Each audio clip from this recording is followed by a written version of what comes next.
Hi, hi everybody. This is Saoirse with Pagan Pages, and today I am reviewing American Brujeria.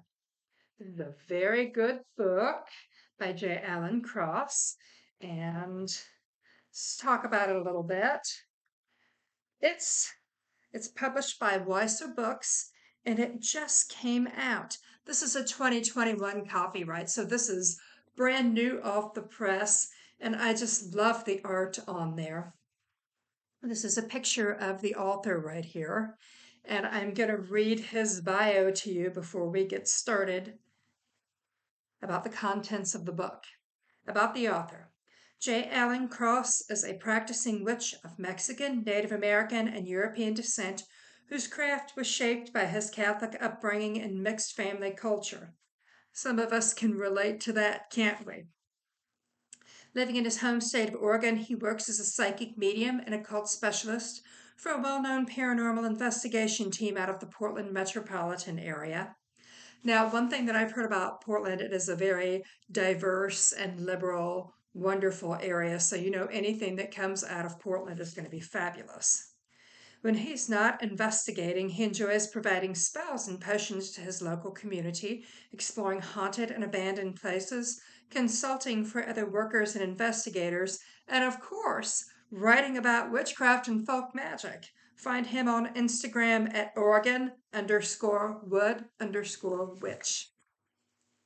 Now, before I delve into this, I went through this whole book, and those of us who have grown up Catholic, we don't realize that we're practicing magic using the teachings of the Catholic Church, but we really, really are. This is what some people would call a Christian witch book, not Christo-pagan, Christian witch. This book is not really pagan in any shape, size, or form. It talks about the ancestral traditions that came out of Mexico that were, of course, transitioned over to Christianity because of colonization, and how people took Catholicism and combined their folk practices with that, and how it is used today. His writing style is fluid and goes nicely. It's an easy read. There's not just an explanation of what this is, but there's also different kinds of spell work that you can do, and it's spelled out very easily. A conservative person who practices Catholicism is going to balk at the suggestion that you practice any form of witchcraft or magic. No, that's just spell work. That's just prayers. Well, sweetheart, prayer is a form of magic, which is a form of witchcraft. So, the title American Brujeria comes from the word bruja or brujo that people use, and depending on who's using that word is used differently. Bruja is female and brujo is masculine, so you can use the words interchangeably if you want to, but bruja is just basically practicing folk magic. And some people, most especially according to him in this book, people in Mexico, if somebody identifies themselves as a bruja or a brujo or witch, they will be afraid. But in America, we're embracing these traditions quite a lot. And it's really funny because the same people that will be afraid of somebody that calls themselves a witch will take an egg and use it for blessings, or set a blessed water someplace, or cross themselves with holy water. All of that is magical practice. And that's the simple magical practice that comes to us in this book.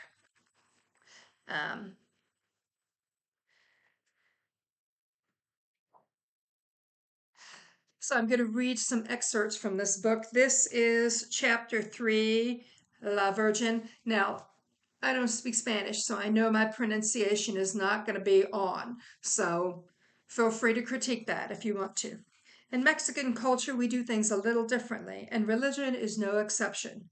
Though the church has tried for centuries to get us to behave, we have always had a particular affinity for seeing between the lines, diving deep into the many mysteries, and coming back with something most people would call magic. Most of us claim to be good Catholics, and for most folks, this is correct. Still, others reject Catholicism and will instead call themselves Guadalapanos are people who follow the teaching and veneration of La Virgen de Guadalupe, or simply Guadalupe for short. This is a unique spirit known by many names: Virgin Mary, Queen of Heaven, Mother of God, La Madonna, and Tonantzin. Now, I personally was able to establish communication with Goddess Tonantzin when I painted her, and somebody who I know ended up with that painting. What happened is there was an appearance of the Virgin of Guadalupe someplace, and a couple of other people picked up on it, and so that became a thing. And now people will just pray to the Virgin of Guadalupe, which a lot of us believe to just be the goddess Tonantzin, who predated Christianity and was there for generations before Europeans came over. She is a goddess of life. She is a corn goddess, and snakes are sacred to her. Whereas the interesting thing in Christian culture, the snake represents Satan, and that's a bad thing. But the serpent was sacred to the ancient Mexicans. So there's a bit about it on her. Now, one of the simple spells, he has some chapters that go through different kinds of prayers to do, and he talks all about praying the Rosary, which I had to learn going to school. So there's a little chart in the book here that explains the Rosary, and then he goes in depth explaining what each section represents. And then he even has some spell work to use on the Rosary. One is a 4 Rosary spell for protection. This spell is designed to protect your home from evil by entangling El Diablo, or the devil, in your prayers every time he or any of his minions attempt to come close. You'll need 4 rosaries, all used at once, 1 white candle, and holy water, which that's available at any church. Begin by gathering all 4 rosaries into your hands and praying the Deus te Salve 3 times, which he has instructions for in there. Take the white candle, carve the sign of the cross into it, and pray the Deus te Salve over it. Affix it to a place or set it in a candle holder and light it. Gather the rosaries together around the base of the candle and sprinkle them with holy water, praying the Deus te Salve over them. Once the candle has burned down, take the rosaries and hang them at the 4 corners of your home with a prayer. Once a month, repeat this ritual to keep them active and working. How simple is that? He goes through talking about what colors stand for. He says that pink is for friendship, love, romance, relationship, and healing. He goes through different kinds of candles. These are things that you find at your regular American metaphysical stores, like the Tapaboca or the Shut Up candles. You can find those. You can find the double action reversal candles, the Just Judge candles, and he's got all that listed. How to fix novena prayers, how to burn special kinds of candles, and what it means if the smoke burns a certain color when it's coming from the candle. This is just a really, really wonderful book. He talks about cleansings, how to get rid of curses. He talks about Santa Muerte, Saint Death, which is a very big deal. I can't delve into it completely here. And he talks about relationships with the saints. Now, when I was growing up, the Protestants used to accuse us of not worshiping that God, but worshiping the saints as gods instead. And the icons or the images of them were considered to be idols. They were not. Saints are to Catholics and to other people who have saints, they're just great people who act as an influence, and you ask them to talk to God for you, and you ask them to influence you with their good ways, kind of like a mentor. And he talks all about that in this book. He also talks about, here's another charm that I'm going to read about. These charms are so simple and so effective, you're going to wonder why you didn't do things like this before. An old boot. I also ran across a staggering number of magical uses for old boots or shoes. I think this must be a carryover from Europe, where they are frequently used for protection and fertility. Old boots are often placed outside the front door and on walls as a sort of decoy charm. The worn boots carry the scent of a human, which attracts negative spirits looking for someone to harm. Once they go inside the boot, it says they're able to get out because they can't move in reverse. Isn't that exciting?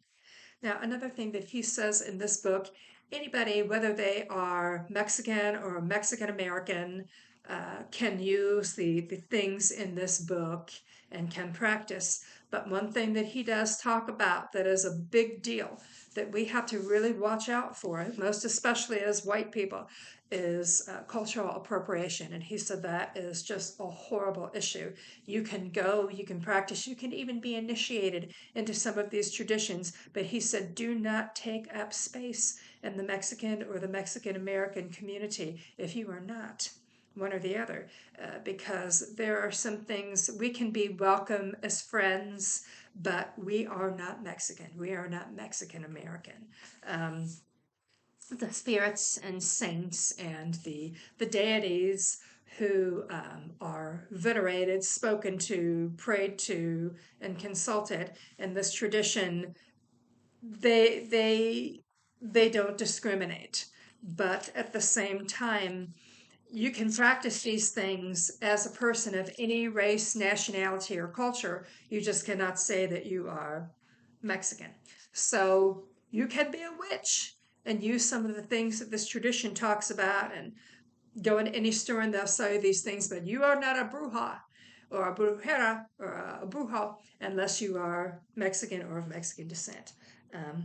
But I do recommend this very nice book. It's an easy read. It does have, how many pages does it have?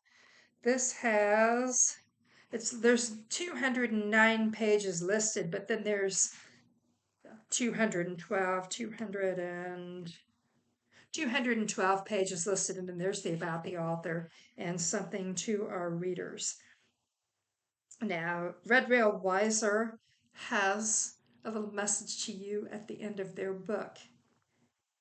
Our readers are our most important resource, and we appreciate your input, suggestions, and ideas about what you would like to see published. I have seen other metaphysical books by this publishing house, and you can find them on their website at redwheelwiser.com, and you can sign up to get on their newsletter. This can be found on Amazon.com, of course, for a very good price. This is listed as $18.95 on the back of this, so you're not going to spend a ton of money for such a good book, and I do highly recommend it. So until the next book review, this has been Saoirse with Pagan Pages. Be blessed and blessed be.